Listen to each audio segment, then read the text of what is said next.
said, Julie, baby, you're my flame. Well, good morning everyone. My name is Duncan Furphy. I'm the Manager of Library Service, the City Librarian for the City of Cockburn, and it's my very pleasant duty today to welcome you to Cockburn Libraries, and particularly to Spearwood Public Library for the launch in Cockburn of the National Year of Reading 2012.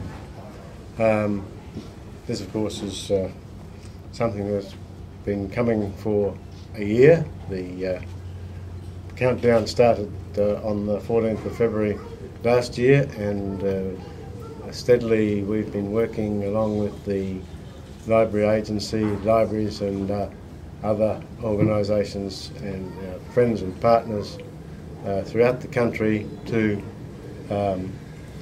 launch this year of reading, and to with the endeavour to sort of raise the profile of reading and encourage people to do it, to encourage their children to do it, encourage anybody to do it, and so that perhaps we can start to turn around that rather appalling figure from the report by the Australian statistician on the level of reading in this country, which of course has said that something like 46% of adults between the age of 17 and 75 are not really functionally literate and have problems with things like bus timetables, the details on medicine bottles and those sorts of things that are essential for daily living. And that's for an advanced country like this, it's a bit of an indictment, I think, and the whole purpose of the Year of Reading is to encourage that right through the community, and there's a whole raft of programs that will take place throughout this year that will do everything to raise the profile. And we've got some very, very good partners and sponsors and throughout the year, and these will be announced as they come about. They're not going to let me say very much today, but in welcoming you here, I just wish to acknowledge the traditional owners of the land, the Noongar people on which this library is built, and of course the elders, one of the elders present and past. My other duty today, and this is a fantastic one because we have with us Grant Stone, who's going to chairman, MC, and all sorts of other things of the morning session. And I've known him for quite some time, but he's a very, very interesting fellow, and you'll discover that in a few minutes. I read that he's what's called a polymath, because while a librarian by profession, he's a sort of archivist, bibliographer, collector, publicist, publisher, reviewer, critic, and a few other things besides. He has been a radio presenter, very interested in science fiction, has developed an interest in comics, and these in fact are a very important part of literature, as you'll see by the recent release, of course, of the Tintin in the film. So by Hergé, who's probably perhaps not the original, but one of the masters of the comic, or as they often call it, graphic novels. He probably has done a lot of research, or he has done a lot of research into Barbie dolls, and probably knows more about Barbie dolls than Barbie herself. And founder of Laugh WA, which of course promotes laughter as being very, very good for you. So I think, without sort of any further ado, and I know I won't embarrass him, but simply just welcome you here, Grant, and hand it over to you. Thank you, Duncan. Thank you, Duncan. Thank you for the words of welcome. Let me remind you that Barbie's made of plastic. I do know more about Barbie than Barbie herself. She hasn't got a brain. Some would say that was part of the problem to start with, but that's another talk for another occasion. It is a privilege to be here, and it's a great occasion to be here.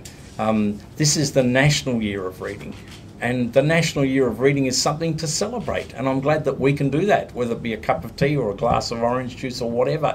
Celebrate the fact that, one, we can read, which means we're going to celebrate the fact that we once had teachers that allowed us to become readers. We had parents that helped us to become readers, as we now are parents helping our children become readers as well.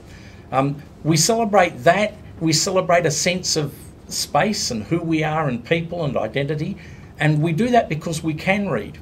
And one thing that I share in common with the Reverend Sealin, who's about to address us, is that we are people of the book.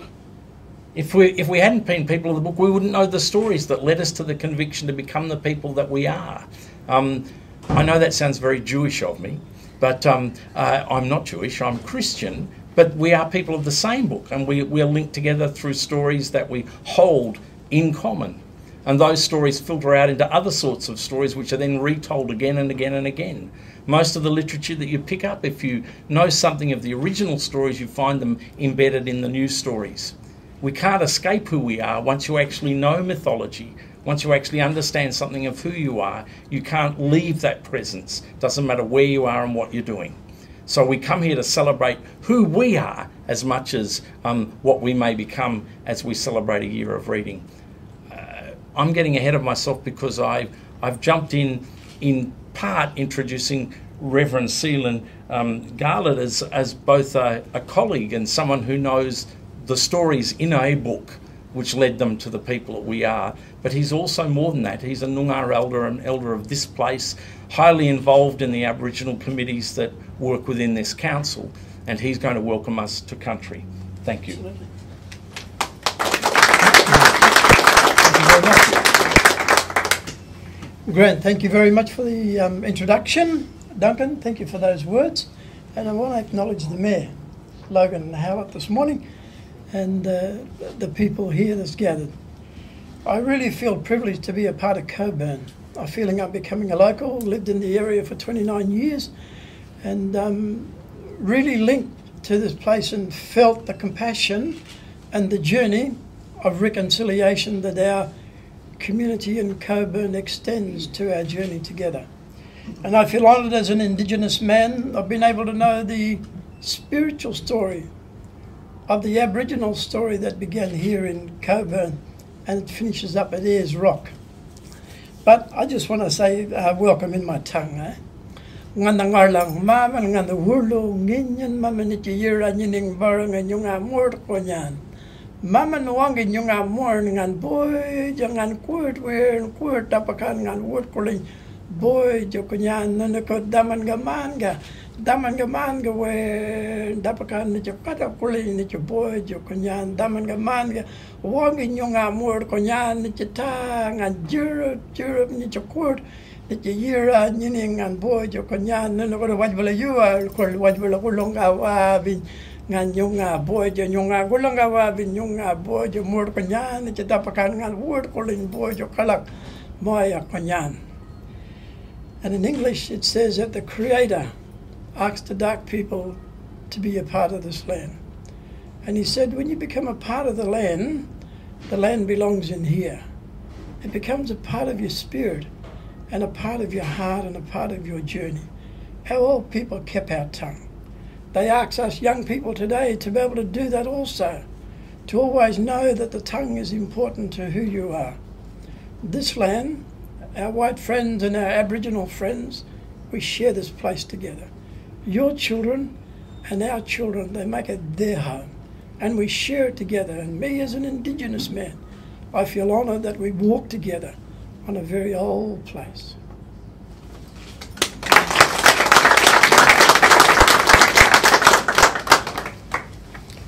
Thank you, Sealin.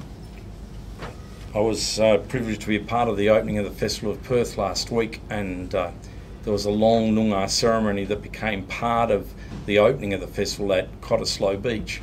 And one of the women who, as a young Noongar woman who sang a song that she composed for the occasion, sang the word many times over, Wanju, which was Noongar for welcome. And I thank you for your welcome, Sealin. Thank you very much. It is a privilege to be here, and part of the privilege of being here is that we want to celebrate what it is to be readers. It's really interesting to be able to introduce a mayor who is a reader and a writer. Sometimes we think people in politics really, what are they doing? You know, they eat the free food and drink the wine, but are they doing anything else on our behalf? Well, I can assure you that the Mayor of Cockburn, who I've only recently met, like today, is one of those people who isn't there for the free lunch. He's there to extend the auspices of his community, his largesse, I should say, into his community in order that things might happen. And he's made things happen here. You can see it in this library. There's another library being built at Success, which is a new library, and he tells me this library is in for a revision. So here's a man who in a year of reading is making things happen for us, the readers. Can I introduce to you your Mayor, Logan Howlett.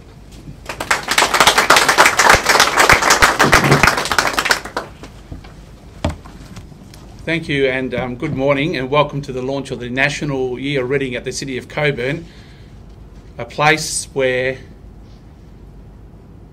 people dominate the scene, the community is put first, and a lot of effort is made by our city to engage with our community to ensure that facilities such as you see here today and others that will be built in the future will be there for all to celebrate and to use, and to particularly advance in library services and information services, literacy skills in our community.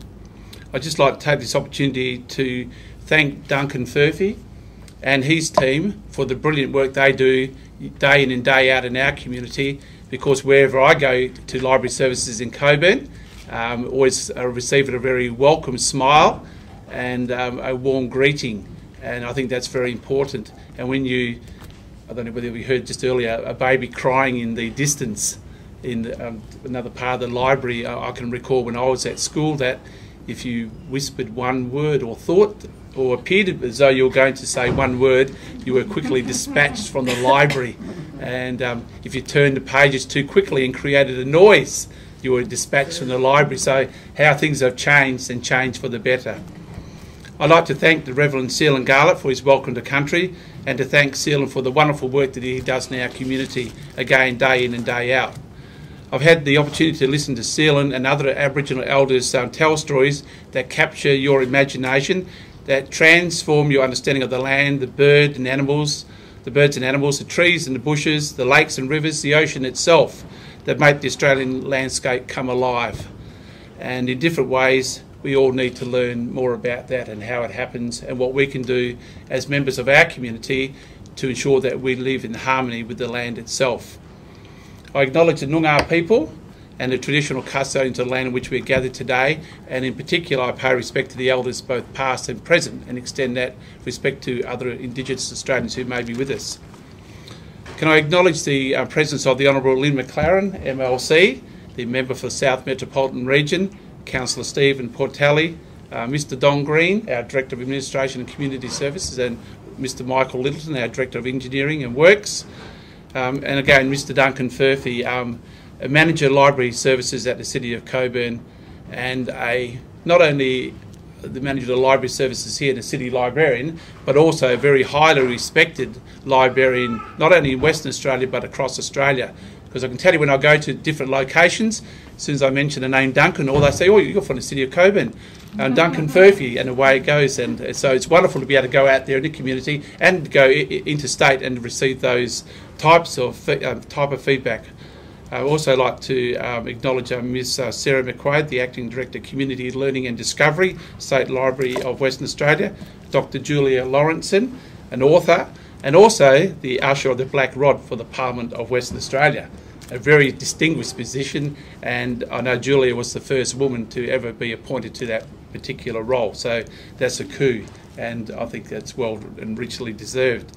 Authors Meg McKinley and Will Schaefer, Peter Jeffrey from Radio 6EBA, members of the Tapestry Writers Group who are here, and I was a member of that group and try to keep in touch as much as possible, the English Conversation Group, and of course importantly our Home Library Service members, people who receive home library services because of their inability, for whatever reason, to be able to attend the local library.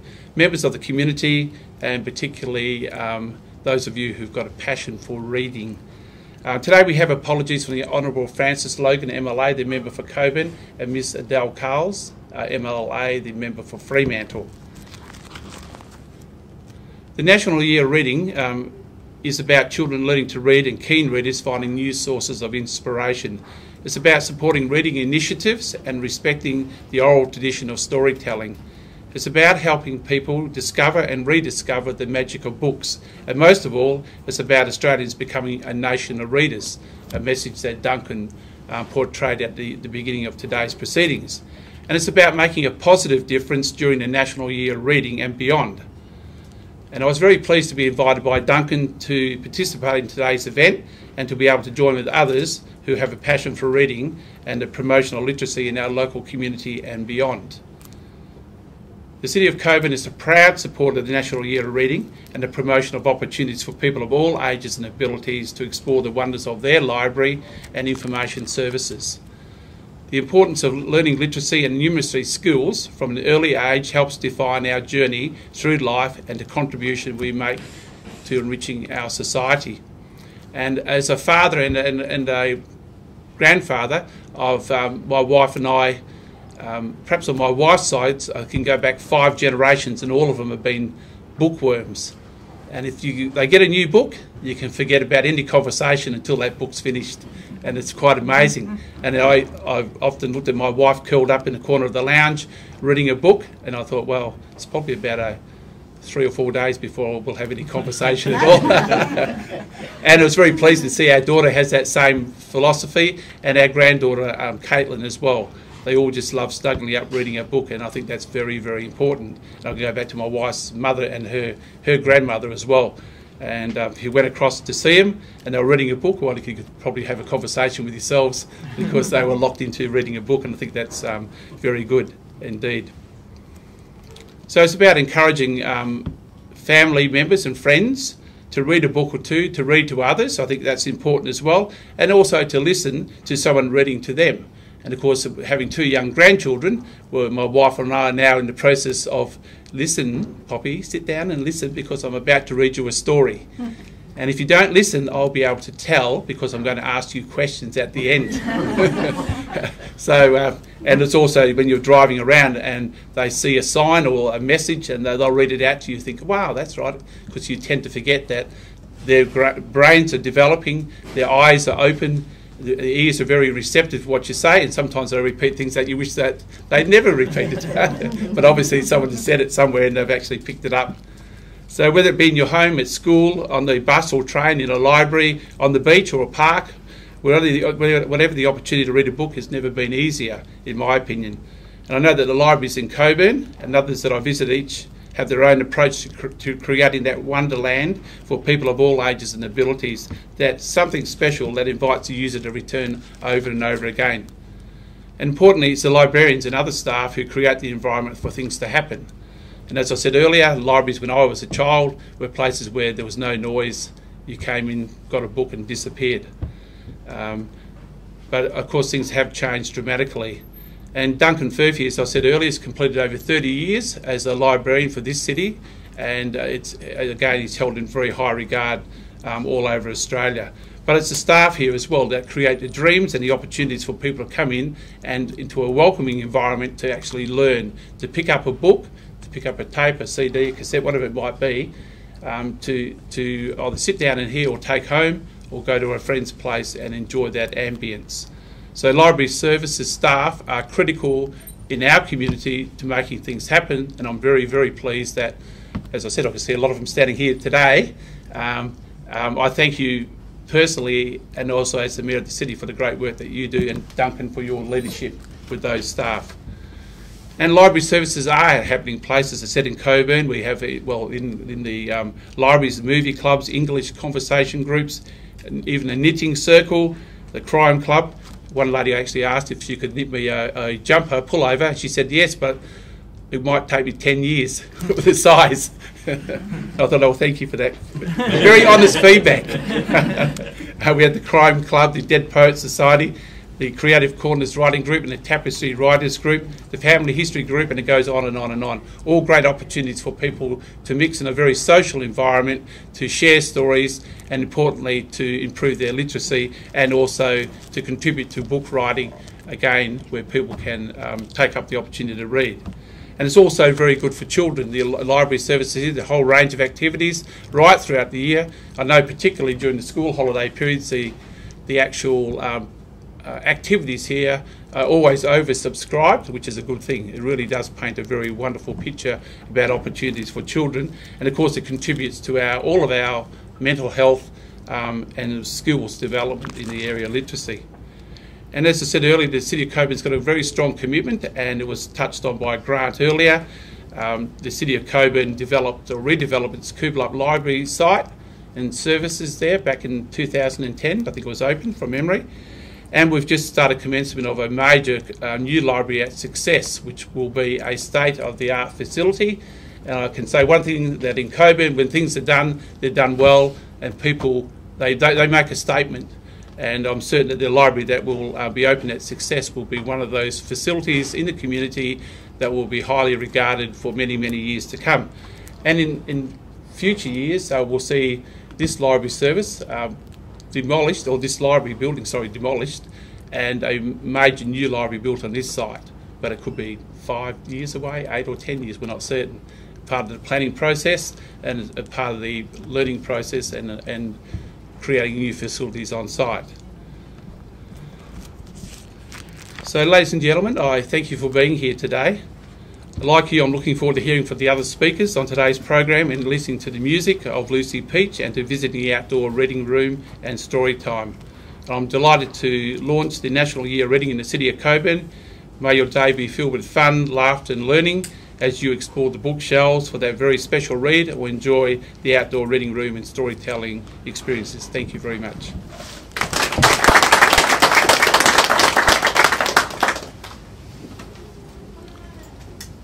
Thank you, Mayor.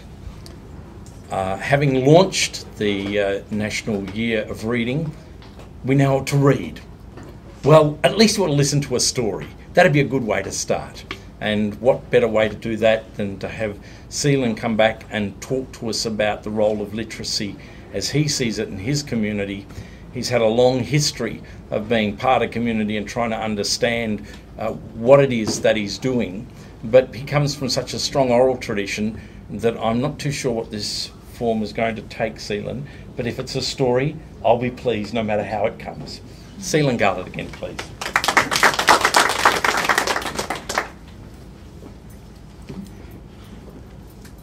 Thank you very much. When I was a young boy, I went to grade 6 in my education. At grade 6, one of the things that I prided myself is that I knew the bush. I knew the berries when they came, knew the flowers and the trees, knew how to read the stars in the Southern Cross that lay to our south. I knew when the eye of that emu twinkled in a certain way we were going to get rain. And I could read the landscape, know which way the wind was coming, know how the clouds, and I thought I was educated. And in my way, I was educated. I could read the landscape, read part of nature, probably better than any book. And I thought grade 6 was a great achievement. I became a shearer, never done that for a while. And then I got married and had children. And it began to dawn on me. Education is a process. We can live in two worlds and be a part of them both. So over the years, my wife and I had 7 children. And the joy of it is that 5 of my children have gone through to year 12 and have done very well. And I got 2 young ones now in year 11. And one of the things that I wanted to tell my community, if we're going to walk in an equal status within our community, if we're going to be seen as being able to be heard, then we really know what we've got to talk about. For me, in my language and in the bush I feel really adequate. I'm okay. And then I had to learn. In my training as a minister, I had to go to university, and at grade 6 and going into university, huge gulf. But it was a challenge, and I did it. Did 4 years of Murdoch University. But it dawned on me the real essence and the real understanding of being able to identify education. And I had the privilege of having in Queen's Park a block of land of 12 acres. And on that land, one of the visions and the heartfelt emotion that I wanted for that land is that it becomes a place of education. It becomes a place of training. If they can read, well, if they come to that place, they're going to learn to read. And it's going to be a part of training. It's going to be able to be one that's going to act as a step for our younger people to move upon the stage of our community and be a part, be a voice. To be a voice not only that empowers their people, but be a voice that actually works in the practical implication of wanting to identify reconciliation as a journey in the here and now and not left till that of tomorrow. So I've done a lot of things. I've been in prisons and done numeracy and literacy. And I want to close with a story. In my parish, I have a lady who's blind. And she's been blind since she was 6 months old. And she had a little nephew one day, came to her at her home and he said to her, "Auntie, I have a red shirt on." And this blind lady said, "I don't know what red is. Never seen a colour." He said, "True, Auntie, you never seen the rainbow?" And she said, "No." And then he said, "How do you read?" "Oh, I had to go back to school to do that," she said. "I had to go to a certain school to read." And she said, show him the book. And so she got her Braille book out and read him a story. And he put his hand on it and he said, "I can't see, I can't feel, I see the words." And then she said to him, "The importance about being able to talk to one another, and you as a young person, make sure you go to school. Make sure you learn how to read. Make sure you learn that school is a very important part of who you are." And in our Indigenous community, that's one of the key aspects that we put to our people today. If ever I have an opportunity to talk to young people to go to schools or universities, I came from a university this morning at UWA, and it's great to see our people being able to be taking those steps and identifying the importance of reading. And I always be able to say that you can never be too educated, you know, and that's one of the things that our people has been able to grasp. And in our Indigenous community, we find that we've been able to see that as a must. See that not only empowers the individual, but it be able to give a voice to a lot of the things that's taken place within our community. And it's done well. I want to say that education has been a tremendous tool, has been a tremendous way that we've been able to move and to be able to share within our communication together. But it's an ongoing process. And one of the great things about education that it's ongoing and you always learn. And books are going to be put out and it's going to be the joy of being able to identify this process and the growth of that. And one of the things that's happening in the education system, and I've been part of the curriculum, been part of being able to do that within the state of Western Australia. I've been a leader nationally for 6 years, and there's every Aboriginal community that I went to in this land. And been able to see the numbers begin to increase. In a little country town, a little place called Carnarvon, at the highest rate of year 12s amidst the Indigenous community in Australia. And that's a huge step. And our towns in the rural areas and those in the remote areas been able to see this as an importance. Been able to see that the voice has got to come from the grassroots people. But the grassroots people have got to grasp onto those things that are available now. And we have a desire that that'll take place. And from the statistics that our land holds proud, about what we do and what's happening, there's been a great step forward in the journey of education amidst the Indigenous community. And that's the great step for the community as a whole.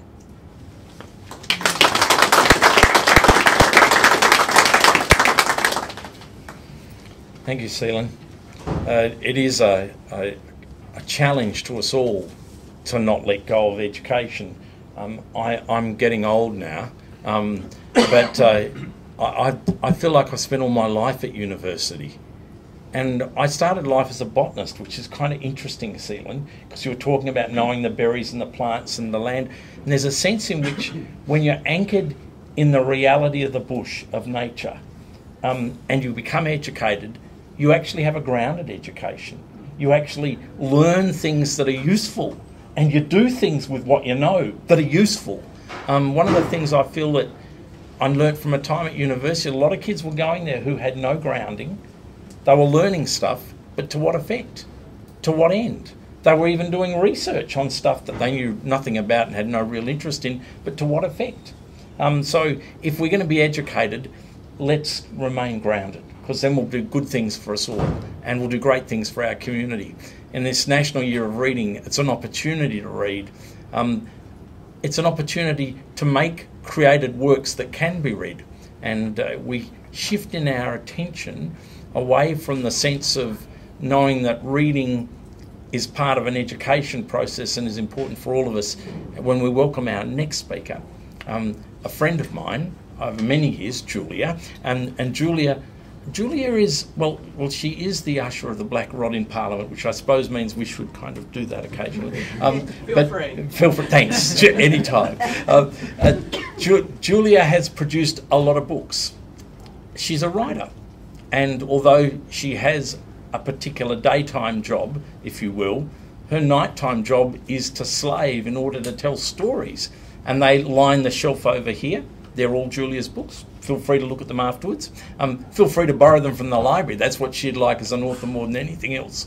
Because you know, when you borrow books from a library, you're actually contributing to an author's income. Did you know that? There was an act passed some years ago. Councils probably don't like to know about this, but things that are borrowed from libraries actually turn over the bank accounts of authors these days. Wasn't always thus, but it is at the moment.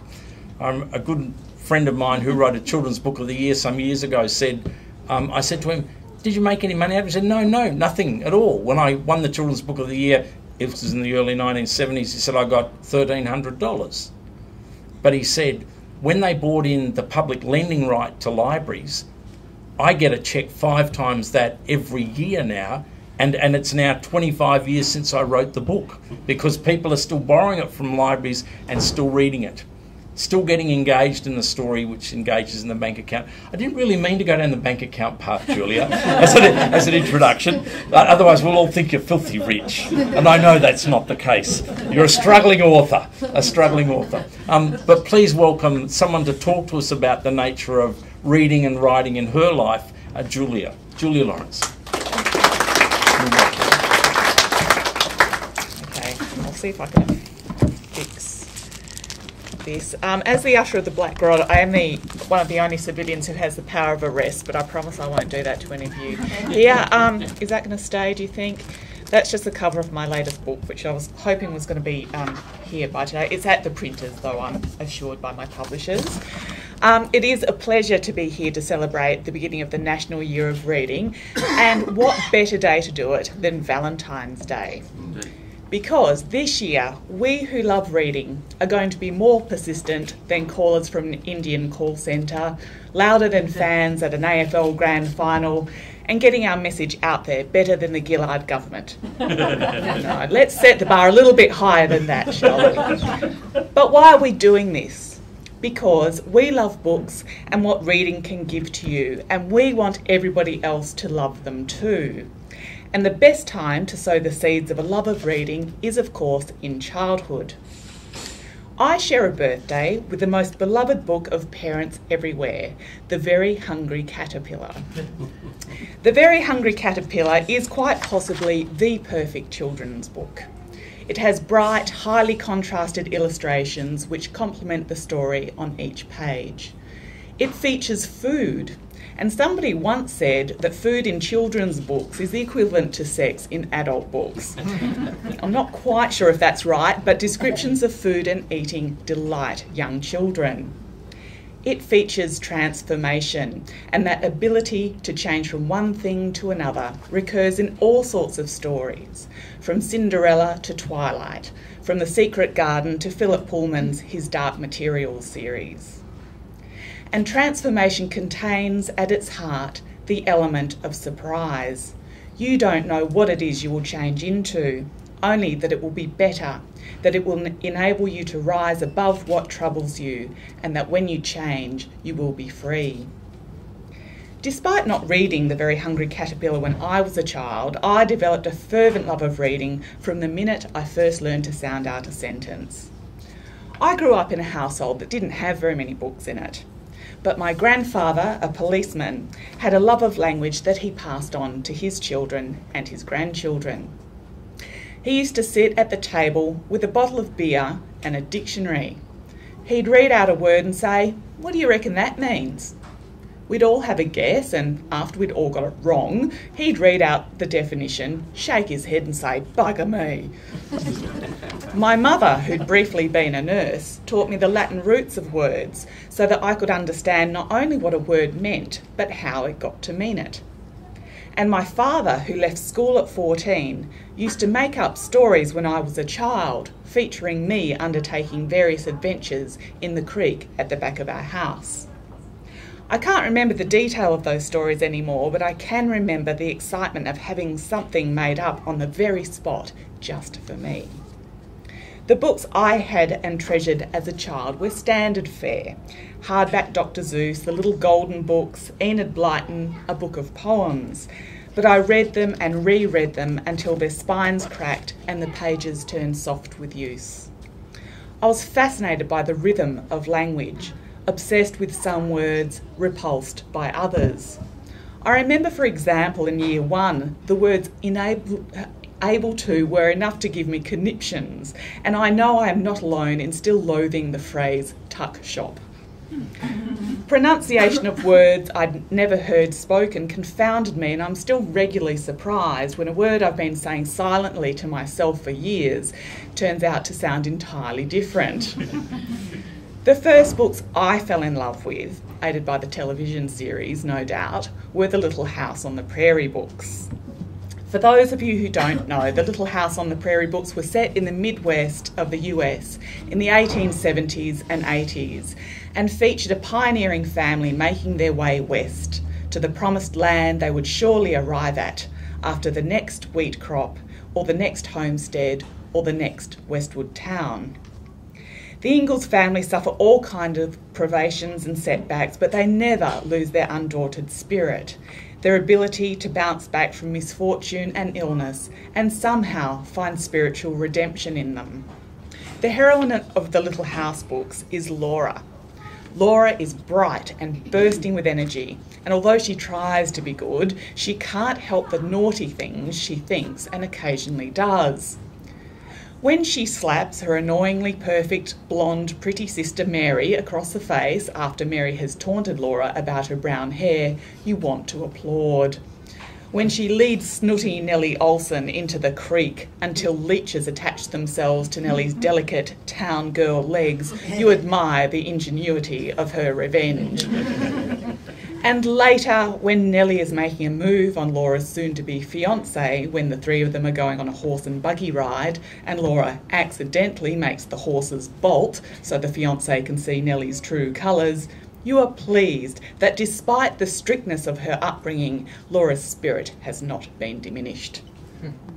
But aside from the pleasure of watching late 19th century girly combat, the Little House books require that the reader imagine what it was like to live in a radically different time and place. And it wasn't just the concept of having a weekly bath or having to hand sew all of your clothes that fascinated me. And incidentally, the Little House books are full of detailed descriptions of delicious food like pig's tails and maple syrup candy and roast prairie chicken and gravy. Mark will make something delicious out of anything. But one of the central events in the Little House series, and the one that separates the books about Laura's childhood from those of her adolescence, is the devastating toll that scarlet fever had on the family. I remember reading and rereading the beginning of the book that marks this change, this one, By the Shores of Silver Lake. And it starts. Laura was washing the dishes one morning when old Jack, lying in the sunshine on the doorstep, growled to tell her someone was coming. She looked out and saw a buggy crossing the gravelly ford of Plum Creek. "Ma," she said, "it's a strange woman coming." Ma sighed. She was ashamed of the untidy house, and so was Laura. But Ma was too weak, and Laura was too tired, and they were too sad to care very much. Mary and Carrie and baby Grace and Ma had all had scarlet fever. The Nelsons across the creek had had it too, and so there was no one to help Pa and Laura. The doctor had come every day. Pa did not know how he could pay the bills. Far worst of all, the fever had settled in Mary's eyes, and Mary was blind. I'd already been introduced to the idea of living with blindness. It's interesting that Sealin mentioned that when we're talking about reading, but I'd already been introduced to this idea by two other books that I got from the Scholastic Book Club. One was about Helen Keller, and it had the raised Braille alphabet on the back, and the other one was about Helen Keller's teacher, called Helen Keller's Teacher. And these, combined with what happened to Mary, made me imagine quite obsessively what it would be like. What would I do if such a calamity as being blind one day happened to me? So to this end, I vowed to spend days, entire days, being blind. If my mother thought there was something odd about me sitting at the kitchen table, eating my toast and Vegemite with my eyes scrunched up, she didn't say it aloud. She also refrained from commenting when we were going to the supermarket and I felt my way up the aisles with outstretched hands. Sure, I might have cheated by opening one eye from time to make sure I wasn't going to collide with the cornflakes display and to check out the satisfyingly baffled expressions on the faces of other shoppers, but my intentions were good. My reaction to reading about these blind girls might have been a little extreme, but it is also an indication, I think, of what reading can do, and to me what it should do, and that's to get the reader to inhabit somebody else's skin, to deeply imagine their way into an experience that's foreign to them, and by doing so to create empathy that's hard to develop any other way. Because I so loved reading and my husband so loved reading, and we have a house that's so full of books that we have to cull them every 12 months so that we can walk through the living room, we were keen to share our love of stories and words with our daughter, who is now 15 and in year 11. We read to her every night. We read poems. We read stories. We read the books we'd had as children and books that I wished we'd had, like Roald Dahl. Her favourite book was Peepo, which we changed so that the baby was a she and not a he. As well as this, her father, John, each night made up stories in which she featured, just as my father had done. With this grounding in story and language, I was sure we'd done all the things to create a lifelong reader. I was wrong. I'm not sure when I noticed that while Annie was keen to be read to, she did not share the same enthusiasm when it came to cracking open a book herself. Part of it might have been that she was surrounded by precocious readers. Her two good friends started reading at age 3 and her cousin a year later. Part of it might have been that her eyesight was so bad that she was on the verge of going blind in one eye by the time it was detected. Part of it might have been her borderline ADHD, I'm not sure, but whatever it was, we did everything we could to encourage her to discover the pleasure of reading, including bribery. I even wrote a book about her, which featured Annie herself, called, and no small irony, The Girl Who Fell Into a Book. She never read it. It's not even that long. Or I have to say, any of my other books.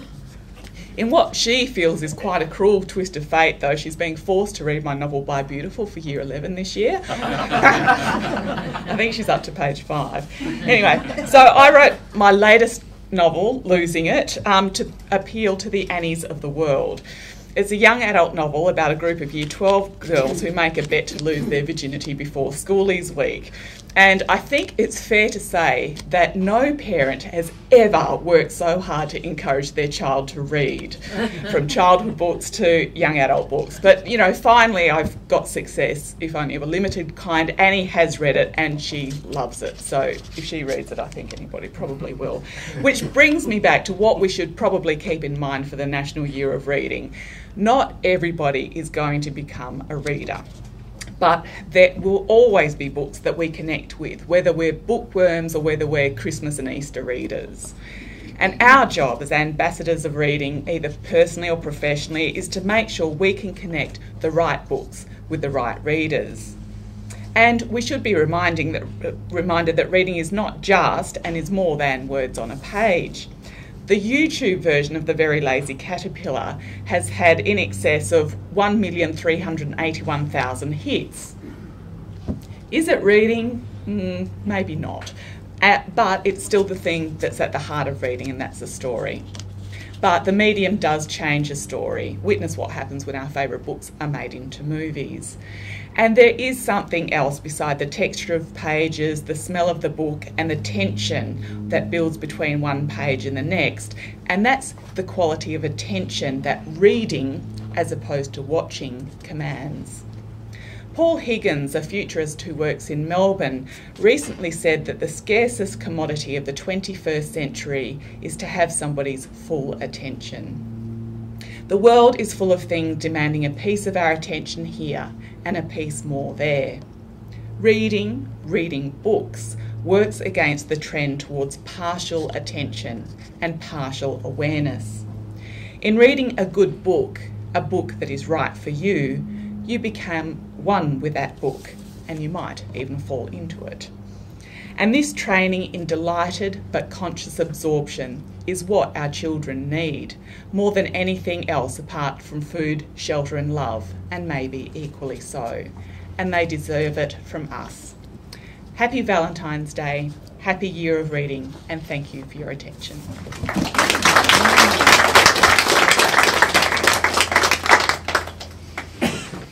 Thank you, Julia, an avid reader and an avid writer. And it was making avid readers of us. I added the word in there, avid, because it always seems to go together with reading in my brain, and I've got no idea what the origin is, and I will go and look it up. The notion of an avid reader, however, I am reminded constantly that we're not all avid readers, even if we're readers. There are times in our life when we've got the capacity and the energy to be an avid reader, and that's a good thing. I took to heart that losing members of the family to reading in a chair, from what you said, Logan. I remember one Christmas I got a copy of Lord of the Rings, which I'd challenged myself I was going to read. I was not a reader at high school, believe me, I was not a reader at high school. I got Lord of the Rings and I sat in this chair and I was there for 2 weeks. I really didn't leave the chair. My mother said she poured milk over the side to keep me alive. My girlfriend had gone to Bunbury with me at the time, who's now my wife, said that, or 2 weeks, it didn't exist in her life. And she was not happy about the idea of me getting lost in a book completely. But it was an experience that is nothing like sitting down for 9 hours and watching the 3 films that have been made of the Lord of the Rings trilogy, which I've done on a number of occasions now with my children. I should have read them the book. It would have been easier on my life, I'm sure. But it's interesting that the power of story can grab us, but not all the time and not necessarily all the time. I mean, I took from what Sealin was saying earlier that there's a sense in which we know how to read, but the content of what we read is ultimately our choice, and we don't necessarily choose to read all the time. And from what Julia's just said, I'd add from my own experience with my children that I've got 2 readers and 2 non-readers out of 4. That's 50%'s not bad. The 2 non-readers do read, but they don't read all that often. But they do pick up a book from time to time, but not necessarily all that often. And they had the same grounding, the endless reading and the storytelling that comes from a house full of books. So as avid readers, otherwise you wouldn't be here. I would encourage you to go out and be proselytes for the avid reading program that you love yourself, and engage with your children and your grandchildren and make sure that they know that reading is available to them, even if they don't necessarily engage, because there will come a time when they will want to engage, and that's the time when you become most valuable to them, I'm sure. We're towards the end of our time together, but we've got one last task, and I'm going to invite Duncan Furphy, the City Librarian, back to tell you about who won the reading competition. Yeah, our story. Our story. Yes, Duncan, thank you. Okay. Well, our story was a competition, I suppose, of sorts. It's not perhaps the usual sort of competition, but as part of the lead-up, the countdown to the National Year of Reading, there's a program called Our Story, which started with a short listing of 6 books from each state and territory that were considered to be representative of the state, a story about the state. So we can't get away from the idea of story. And people nationally were asked to read these in each state or territory, wherever they lived, and vote through a voting mechanism on the ABC's website.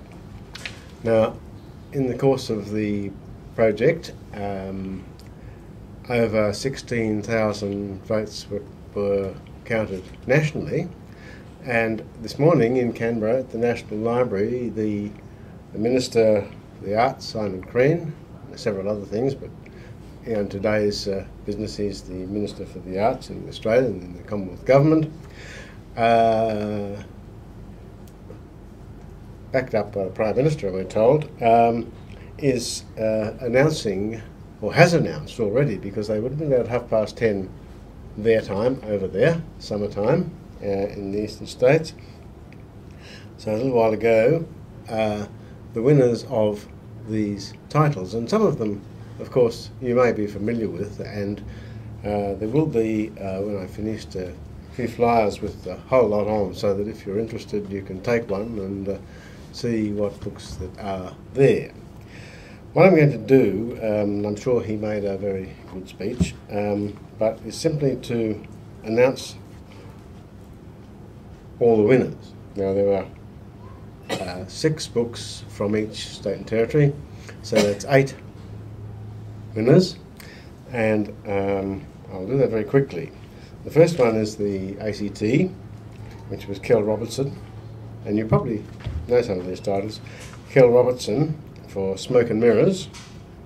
In New South Wales, John Hughes, The Idea of Home. In Queensland, Andrew McGann, White Earth.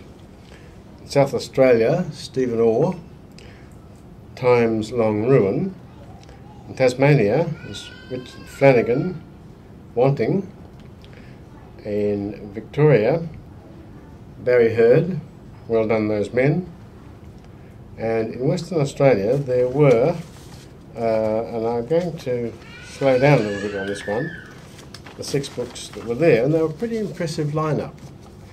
And the ones that were shortlisted was My Place by Sally Morgan, True Country by Kim Scott, Cloud Street, Tim Winton, Jandamara by Howard Peterson and Banjo Warrenmurra, Jasper Jones by Craig Silvey, and The Newspaper of Claremont Street by Elizabeth Jolly. Now, I'm not going to take bets on who the winner was, but the winner actually, as turned out, was Jasper Jones by Craig Silvey, and it was the decision of the people who read the books and voted that that one was very representative of this state. We had actually hoped to have Craig Silvey here today, and we asked, but his publicist said that he was incommunicado, flat out doing his new book. So we're hopeful that there will be something very interesting coming out from his publishers fairly soon.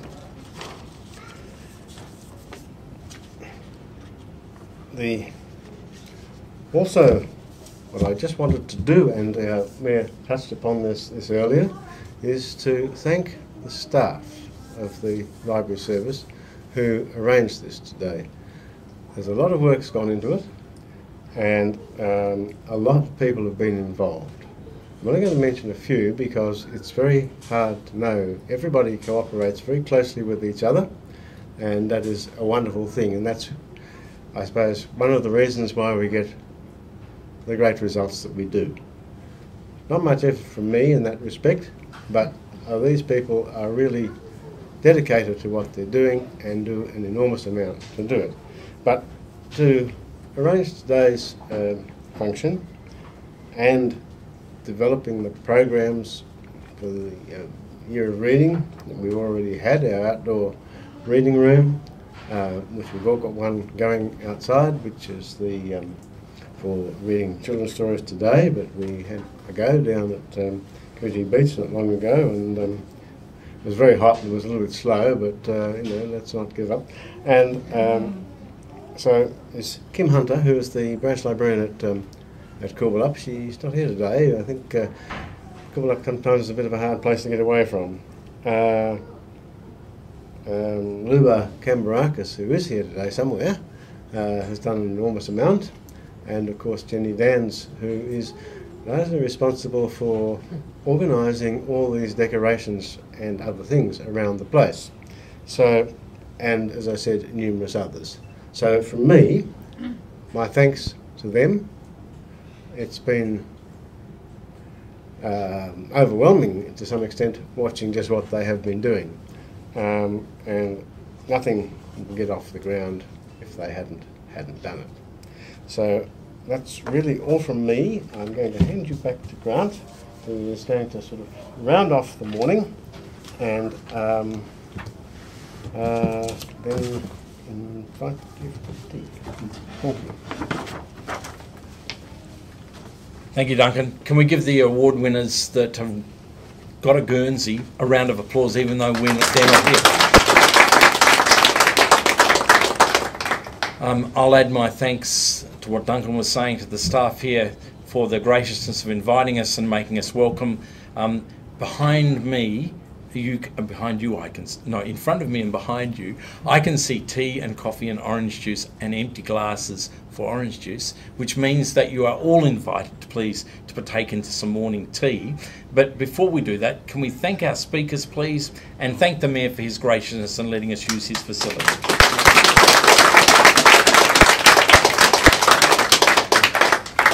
So we are well launched. There remains a couple of other things to do before you leave. There's a reading time, outdoor reading room reading time set up in the courtyard just outside the library.